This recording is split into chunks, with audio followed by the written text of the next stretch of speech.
पहले से भी मैंने वैभव जी कहा है आपसे, मेरा सबसे प्रायोरिटी काम है जो स्थानीय हमारे जो युवक हैं, जो बेरोजगार हैं, जो शिक्षित भी हैं, पढ़े लिखे हैं और उनमें योग्यता है, मैं उनको प्रायोरिटी पे यहाँ पे उनको काम दिलाने का काम करूँगा। DNN हिंदी को सब्सक्राइब करने के लिए दबाएं लाल रंग का सब्सक्राइब बटन और घंटी का बटन दबाकर ऑल नोटिफिकेशन पर क्लिक करें। चैनल को जिंदा रखने के लिए नीले रंग का ज्वाइन बटन दबाकर चैनल को आर्थिक सहयोग करें।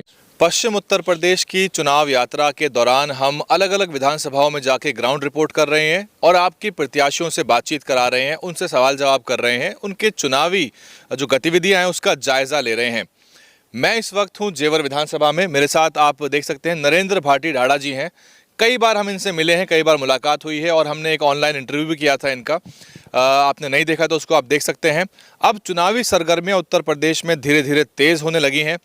टीवी मीडिया अलग ही अपनी एक तरह से अपनी ढपली अपना राग कर रहा है, लेकिन जो बीएसपी गतिविधियां होती हैं वो टीवी मीडिया से कई कोस दूर ज़मीन पर चलती हैं। मेरे साथ नरेंद्र भाटी जी हैं, उनसे बातचीत करेंगे। आप अगले 10 मिनट का समय निकाल के बैठिए। सर, बहुत बहुत स्वागत है। जी धन्यवाद, धन्यवाद वैभव जी। सब पहला सवाल ये है कि ये जो सीट है आपकी, ये बसपा की सीट रही है ना? इसमें होराम जी भी जीते, वेदराम भाटी जी भी जीते और पिछली बार भी उनको 80,000 वोट मिले। ज़्यादा बड़ा अंतर नहीं रहा, जिसे बीजेपी की लहर कहा गया। अब आपके जो ग्राउंड पे आप जा रहे हैं, जनता क्या फीडबैक आपको दे रही है? देखिए, मैं लोगों के बीच में जा रहा हूँ और मुझे लोगों के बीच में जाते हुए लगभग 3-4 महीना हो गए हैं। तो पहले से ही हमारा परिवार लोगों से जुड़ा रहा है। तो हम लोग जा रहे हैं तो लोग पूरी तरह से बदलाव के मूड में हैं। जो वर्तमान सरकार है, वर्तमान सरकार के जो जनप्रतिनिधि हैं, इनसे जनता पूरी तरह से इनसे खुश नहीं है। इनकी जो एक्टिविटीज़ रही हैं, इन्होंने जो वादे किए इलेक्शन के टाइम पे, किसी तरह का कोई विकास, किसी को रोजगार को लेके, किसानों की समस्या को लेके इन्होंने कोई काम नहीं किए। जनता पूरी तरह से बहुजन समाज पार्टी के साथ है और पूरी तरह से हमारे साथ वो लोग आ गए हैं और इलेक्शन में जो 2022 में होना है उसमें इनको जवाब देगी। पहले और मुद्दों की बात करूं, विधानसभा के बारे में थोड़ा बताइए मुझे। क्या इसकी जो है जातीय समीकरण है, कितने बूथ हैं, कितने वोटर हैं यहाँ? देखिए, वोटर यहाँ 3.5 लाख के लगभग में वोटर्स हैं और पिछली बार भी 2,10,000 वोट यहाँ पे पड़े थे। तो जातीय समीकरण, सभी जाति के लोग हैं जो हमारे साथ हैं। अपने दलित समाज के लोग लगभग 1 लाख के लगभग में लोग हैं वहाँ पे, मुस्लिम समाज के लोग हैं और मेरे समाज से गुर्जर समाज के लोग काफ़ी संख्या में हैं। तो ठाकुर समाज के लोग हैं। आपस में हम सभी लोगों का आपस में भाईचारा है, चाहे वो मुस्लिम समाज के लोग हैं, चाहे ब्राह्मण समाज से हैं, चाहे वो दलित समाज से हैं, चाहे वो ठाकुर समाज से हैं, चाहे गुर्जर समाज के, सारे लोग हम लोग मिल के रहते हैं। और ऐसी पार्टी जो भारतीय जनता पार्टी रही है, जिन्होंने भाई को भाई से लड़ाने का प्रयास किया है, चाहे वो मीरभोज प्रकरण को लेकर इन्होंने भाई को भाई से लड़ाने का प्रयास किया हो, चाहे वो हिंदू मुस्लिम को आपस में लड़ाने का काम, ये भारतीय जनता पार्टी के लोग करते हैं। अब लोग इनको समझ चुके हैं, इनको पूरी तरह से लोग समझ चुके हैं। इनकी जो सोच है, इनकी विचारधारा को लोग समझ चुके हैं कि इंसानियत, एक इंसान को दूसरे इंसान से लड़ाने के इन लोगों ने काम किया, एक भाई को एक भाई से लड़ाने का काम किया। इनको जनता जवाब देगी। तो ये है। तो आप जनता में जा रहे हैं, कुछ समस्याएं बताइए उनकी स्पेसिफिक, या जो विधानसभा की जो खास समस्याएं हैं जिसको लेके जनता त्रस्त है, या जो विधायक साहब से उम्मीद कर रही होगी जिस पे वो खड़े नहीं उतर पाए। देखिए, यहाँ सबसे बड़ी समस्या ये है कि जो हमारे बच्चे हैं वो पढ़े लिखे हैं, वो योग्य हैं, क्वालिफाइड हैं, पर उनको रोज़गार नहीं मिल रहा है। वो सारे लोग बेरोजगार हैं। युवक बहुत ज़्यादा परेशान हैं। जो इन्होंने वादे किए थे भारतीय जनता पार्टी के जनप्रतिनिधियों ने और भारतीय पार्टी के जो नेता थे, उन्होंने वादे किए थे हम आपको रोज़गार दिलाएंगे, तो वो रोज़गार नहीं दिला पाए हैं। आज मेरे यहाँ पे इंडस्ट्रीज़ हैं। आप इंडस्ट्रीज़ की हालत देखिए कि 250 किलोमीटर दूर का एक बोर्ड लगा होता है कि 250 से 300 किलोमीटर दूर के बच्चों को हम रोज़गार देंगे। भाई क्यों देंगे, जब हम लोगों के यहाँ ज़मीन जा चुकी है, हमारे बच्चों में योग्यता है, सब कुछ है, तो रोज़गार उनको देना चाहिए। ऐसा बोर्ड लगा होता है यहाँ पे? बोर्ड लगा होता है यहाँ इंडस्ट्रियों में, बोर्ड लगा हुआ है कि 250 से 300 किलोमीटर दूर के बच्चों को हम रोज़गार देंगे। तो कारण क्या है इसका? कोई डिस्क्रिमिनेशन हुआ ना एक तरह से? कारण जो है, यहाँ पे जो जनप्रतिनिधि रहे, जो मौजूदा भारतीय जनता पार्टी के जनप्रतिनिधि या इससे पहले समाजवादी पार्टी के जनप्रतिनिधि रहे हों, इन्होंने जो स्थानीय युवक हैं, जो हमारे बच्चे जो पढ़े लिखे हैं, उनको रोज़गार दिलाने की दिशा में कोई काम ही नहीं किया। उन्होंने पूरी तरह अनदेखी की। यहाँ उनके रोज़गार को लेके बच्चे परेशान रहे, वो इधर उधर घूमते रहे, तो उनको रोज़गार नहीं मिलता था। इन्होंने एक टैग लगा दिया कि जो स्थानीय लड़के हैं वो यहाँ पे काम नहीं करेंगे। अरे जो बच्चा पढ़ा लिखा है, जो क्वालिफाइड है, जिसने बीटेक एमटेक कर रखी है, जो एमबीए है, वो बच्चे पढ़े लिखे हैं, वो रोज़गार करना चाहते हैं। पर उन्हें यहाँ पे जो स्थानीय जनप्रतिनिधि है, इन्होंने शासन प्रशासन के सामने, जो इंडस्ट्रीज वालों के सामने अपनी मांग नहीं रखी, उनसे नहीं कहा। उनसे कहना चाहिए था कि इन बच्चों को रोज़गार यहाँ पर दिलाएँ। तो उन्हें रोज़गार को लेकर कोई भारतीय जनता पार्टी के किसी विधायक ने या किसी जनप्रतिनिधि ने यहाँ पे कोई काम नहीं किया, वो अपने निजी स्वार्थ में लोग लगे रहे हैं। बीजेपी जो है वो धर्म की राजनीति करती है, मतलब वो धर्म जो एक भावनात्मक मुद्दा है ना, धर्म बहुत सेंसिटिव इशू है, हर किसी को अपना धर्म प्यारा है, प्रिय है। और बीजेपी क्या करती है कि हिंदू मुस्लिम आमने सामने खड़ा कर देती है, बहुत से मुद्दे पैदा होते हैं। मुजफ्फरनगर देखा आपने, कैराना देखा, बुलंदशहर में इंस्पेक्टर सुबोध की हत्या हुई, सारे मुद्दे हैं।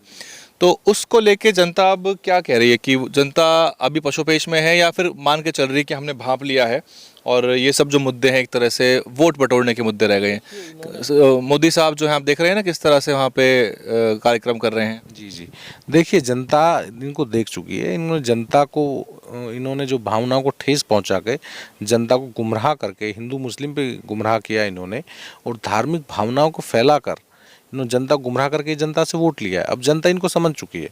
जहाँ तक भी इनको जो करना था इन्होंने किया, चाहे मुजफ्फरनगर वाला कांड रहा हो, चाहे यहाँ बुलंदशहर वाली जो घटनाएं घटित हुई हो, चाहे मेरे यहाँ पे मीर भोज को लेकर जो प्रकरण इन्होंने किया भारतीय जनता पार्टी के नेताओं ने, तो जनता समझ चुकी है। क्योंकि ये जो भावनाओं को ठेस पहुँचा कर, धार्मिक जो भावनाएं होती हैं, इन जो बहुत सेंसिटिव मुद्दे होते हैं, इनको, इन भावनाओं से इन्होंने खिलवाड़ किया है।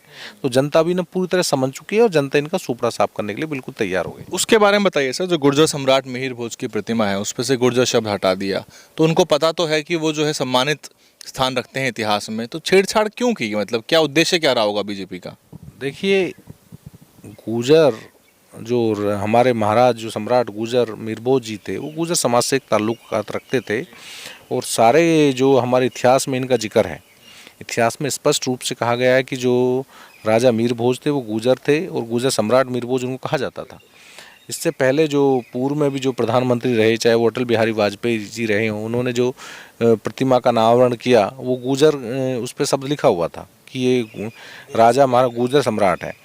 पर अब देखिए, दुर्भाग्य देखिए कि कुछ लोगों ने, स्थानीय जो लोग रहे, चाहे मेरे यहाँ के जो भी भारतीय जनता पार्टी के जनप्रतिनिधि रहे, उन्होंने एक निजी स्वार्थ के लिए और एक भाई को एक भाई से लड़ाने के लिए उन्होंने जो इस पे गुर्जर नाम को हटाने का काम किया। और देखिए, माननीय मुख्यमंत्री जी वहाँ पे, योगी जी पहुँचे वहाँ पे, और जो गुर्जरों की भावनाओं को जो ठेस पहुँचाने का काम किया, तो इन लोगों ने किया। पूरी तरह से इन्होंने एक माहौल, एक भाई से भाई को लड़ाने के लिए एक माहौल इन्होंने बिल्कुल तैयार कर दिया था, पर जनता समझ चुकी थी। और मैं तो धन्यवाद करना चाहता हूँ अपनी बहन कुमारी मायावती जी को, जो हमारी लीडर हैं। उन्होंने, उनके जब संज्ञान में ये आया कि जो एक गुर्जर समाज के महापुरुषों को अपमान किया जा रहा है, उनकी भावना को ठेस पहुंचाई जा रही है, तो उन्होंने तुरंत इस पर स्टेटमेंट दिया, उन्होंने ट्वीट किया और बयान जारी किया। बयान जारी करने के बाद इन भारतीय जनता पार्टी के लोगों का, जो भी जो स्थानीय विधायक रहे या मुख्यमंत्री मौजूदा रहे, उन्होंने फिर इसको नाम को हटवाया भी। तो ये हमारी नेता ने हमेशा सर्व समाज का ध्यान करा है, वो ध्यान रखती हैं। सर्वजन हिताय सर्वजन सुखाय की नीति पे हम लोग चलते हैं, उन्होंने ध्यान रखा है। सभी समाज को हमारे यहाँ पे सम्मान हुआ है।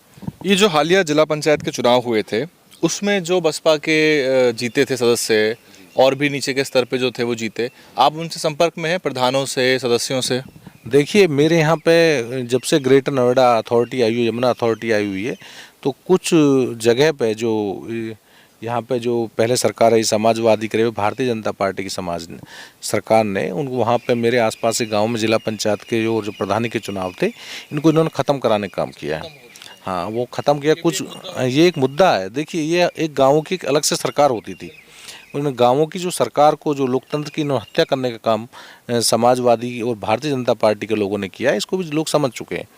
इनकी एक, देखिए, ये कहते हैं कि यहाँ पे इंडस्ट्रीज़ हैं, जहाँ पे इंडस्ट्रियल एरिया होता है वहाँ पे इलेक्शन नहीं होंगे, स्थानीय निकाय चुनाव नहीं होंगे, तो कानपुर में भी इंडस्ट्रियल एरिया, वहाँ पे आप चुनाव क्यों कराते हो? पर इनका मकसद ये था कि यहाँ के जो लोगों को पूरा, इनके साथ सौतेला व्यवहार इन लोगों ने किया, दोनों सरकारों ने, तो जनता इनको जवाब देगी। और जहाँ कुछ गाँव ऐसे हैं जो मेरे यहाँ पे हैं, जहाँ पे जिला पंचायत के भी चुनाव हुए हैं और प्रधान और बीडीसी के चुनावों में सबसे मेरी मुलाकात हो चुकी है, मौजूदा प्रधानों से भी, वर्तमान में जो प्रधान है, जो पूर्व में प्रधान है, हमारी सबसे बात हो रही है। और जो आम लोगों से भी हम लोगों की बात हो रही है, जहाँ पे जो इलेक्शन नहीं हो रहे हैं, तो वो लोग भी इससे त्रस्त हैं। वो लोग कहते हैं कि जो हमारी एक सरकार होती थी, सबका हम लोग ध्यान रखते थे, एक नेता हमारे गांव से या होता था, वो अपनी बात अधिकार सामने रख के विकास की बात करता था, वो इन्होंने ख़त्म कर दिया है। जो एक जो सरकार होती थी, अपनी सरकार, जो सुशासन होता था, इन्होंने इसको ख़त्म कराया है। लोकतंत्र की सबसे छोटी और अहम इकाई है प्रधान जो है। वो खत्म कराने का काम किया था इन्होंने। जीतने के बाद आप जीतते हैं, तो उसके बाद प्राथमिकता के आधार पे आपके दिमाग में क्या 4-5 काम है जिनको आप पहले 6 महीने में प्राथमिकता के आधार पे करना चाहेंगे? देखिए, सबसे बड़ा मैं पहले से भी मैंने विभव जी कहा है आपसे, मेरा सबसे प्रायोरिटी काम है कि जो स्थानीय हमारे जो युवक हैं, जो बेरोजगार हैं, जो शिक्षित भी हैं, पढ़े लिखे हैं और उनमें योग्यता है, मैं उनको प्रायोरिटी पे यहाँ पे उनको काम दिलाने का काम करूँगा। और स्थानीय कंपनियों में जो बोर्ड लगे हुए हैं, जो स्थानीय कंपनियों में उन्होंने माइंड मेकअप कर रखा है कि जो हम 250 से 300 किलोमीटर के युवकों को ही रोज़गार देंगे, मैं इसको बिल्कुल उन लोगों से हम बात करेंगे, शासन से, प्रशासन से, इंडस्ट्रीज वालों से हम बात करेंगे भाई आप स्थानीय लोगों को, जो स्थानीय युवक जो पढ़े लिखे हैं, योग्य, उनको रोज़गार दिलाएं। और मेरी सबसे पहली प्रायोरिटी यही रहेगी कि मैं स्थानीय युवकों को रोज़गार दिलाने का पूरी तरह से काम करूँगा। दूसरी मांग जो मैंने यहाँ पे जब देखा है, यहाँ पे जो हमारे किसान हैं वो काफ़ी टाइम से आंदोलित रहते हैं। कई मांगे जैसे जिन गाँवों में मुआवजा मिल चुका है वहाँ पे लोग 64% के लिए अब तक बहुत ज़्यादा परेशान है कि 64% का वो मुआवजा दें। सरकार उनको दे नहीं रही है, अथॉरिटियाँ उनको दे नहीं रही हैं, वो आंदोलन कर रहे हैं, काफ़ी टाइम से आंदोलन चल रहा है अथॉरिटी पे। दूसरी मांग जो हमारे 6% के 10% के जो प्लॉट्स हैं उनको इन्होंने अभी तक नहीं दिया है। एक्वायर करे हुए ज़मीन को काफ़ी लंबा टाइम हो गया है, 10-10, 15-15 साल हो गए, पर जो 6% का प्लॉट इन्होंने कहा था कि हम आपको एक्वायर करने के बाद देंगे, 6% के और 10% के प्लॉट, वो अभी तक इन्होंने बिल्कुल क्लियर नहीं करे हैं, उन प्लॉटों को नहीं लगाया। मैं उनको प्योरिटी पे उनको कराऊंगा। तीसरा मुद्दा मेरा जो यहाँ पे है, जो हमारे किसान हैं उनको टाइम पे ना तो बिजली की व्यवस्था हो पा रही है, ना जो खाद वगैरह है, जो खाद की व्यवस्था है वो पूरी तरह से वहाँ पे व्यवस्था नहीं है, खाद की बीजों की व्यवस्था वो लोग नहीं कर पा रहे हैं। मैं इसको प्योरिटी पर रखूँगा। मेरा एक मुद्दा और है, देखो ये ब्लॉक है जो हम धनकौर ब्लॉक में हमारे काफ़ी गाँव आते हैं, तो हमारा एक जेवर ब्लॉक है, यहाँ पे धनकौर ब्लॉक है, दोनों ब्लॉक अपने हैं। तो जो धनकौर ब्लॉक था एक पहचान थी कि भाई धनकौर ब्लॉक के लोग निवासी हैं। हमारे जिधर गांव आते थे उधर धनकौर ब्लॉक है, कुछ हमारे गांव जेवर में थे, इनको जेवर ब्लॉक बोला जाता था। इस धनकौर ब्लॉक को यहाँ के स्थानीय जनप्रतिनिधि ने यहाँ से इसको ख़त्म कराया है, भारतीय जनता पार्टी की सरकार ने। मैं धनकौर ब्लॉक को वापस लाने के लिए पूरी प्रायोरिटी पे काम करूँगा, जल्दी इसको वापस लाऊंगा। DNN हिंदी को सब्सक्राइब करने के लिए दबाएं लाल रंग का सब्सक्राइब बटन और घंटी का बटन दबाकर ऑल नोटिफिकेशन पर क्लिक करें। चैनल को जिंदा रखने के लिए नीले रंग का ज्वाइन बटन दबाकर चैनल को आर्थिक सहयोग करें।